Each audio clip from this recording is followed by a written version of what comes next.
Jeffrey Epstein. The famous pedophile. And I say it like that because it matters. People knew for a long time that this guy was doing this. In fact, there have been some people who helped him facilitate this. There have been people who have been beneficiaries, if you want to call it such a thing, of his services. This is not a small thing that's limited to the actions of one guy. This is going to be a lot bigger than most people know. That's what's coming on the horizon. The number of people who can be implicated in Epstein's sex trafficking, and those who are on the side of covering up for this billionaire who has been arrested. He's been charged. Federal prosecutors have charged him. And they're even asking, they put out a number asking for anyone who may have more information, anyone who may be a victim to call this hotline. And it's cool that they're doing it. I mean, I know that sounds weird to say. I'm glad that they are doing this. But I guess the problem that I have is that this guy has been doing this for a very long time, as far back as 2001, and that it has been known, so much so that he took a plea deal to keep him from going to jail. He's taken a previous plea deal, and yet we're just now getting to the point where he's going to actually be tried for this sex trafficking ring.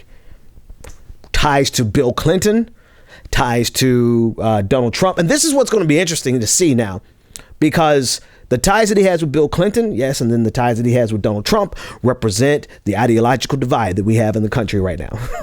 It does. And we're going to see almost simultaneously people making special pleading on behalf of Donald Trump or on behalf of Bill Clinton if it comes out that these two are implicated. One matters more than the other because one is the sitting president of the United States. But it's going to be fascinating if Donald Trump is implicated any more than his cabinet member, Acosta, I believe, who actually facilitated the previous plea deal for Jeffrey Epstein. If Donald Trump is implicated above and beyond that, I cannot wait to see those Republicans say, oh, this is fake news. Then turn around in the same breath, say, but Bill Clinton is implicated in this as well, or Bill Clinton is implicated in this. And so let's go after Bill Clinton. But when it pertains to Donald Trump, same exact case, same exact culprit, Jeffrey Epstein at the top of all of this. When it comes to Donald Trump, they're going to make the special case of, oh, this is fake news. I cannot wait to see this cognitive dissonance on display that's going to come as a result of this. And you'll see it vice versa. You'll see people doing this for Bill Clinton, making a special case for Bill Clinton if he's tied up in this in any kind of way. And this is all just surely speculation as to who all is tied up and implicated in this. But the two most prominent names that are potential, Bill Clinton and the sitting president, number 45, Donald Trump. One last thing. Here's something that I don't understand. Help me to understand this. Of all the people that you would risk your reputation, your legacy, your future, all the people that you're willing to risk that for, why would you risk it for a pedophile? This is what I don't understand. Like, think of all the cases around the world of pedophilia, and there's always this intricate network of people who are protecting pedophiles. Like, it makes me wonder, is there like this pedophilic ring across this network across the globe where everyone is looking out for everyone to make sure that nobody gets in trouble for this? And so they put their own reputations on the line because they expect some pedophilic solidarity. The other guy is going to put his I mean, is this a whole network that we don't know about? Or is it that people just, these individual cases in the Catholic Church, Jerry Sandusky, all these universities where grown men are molesting, sexually assaulting children. And you have people putting their life and their reputation on the line to cover for this.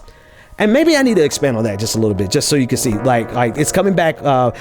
Trump's cabinet member Acosta, he's implicated in this because of the plea deal that he previously arranged for Jeffrey Epstein. So now that's coming under a lot of scrutiny. And it just dawned on me earlier, like, of all the people you want to put your career on the line, giving a plea deal to a pedophile? I'm sorry, it seems to be like you could put your reputation on the line for a tax cheat. And, if it goes sour, your whole legacy isn't destroyed, right?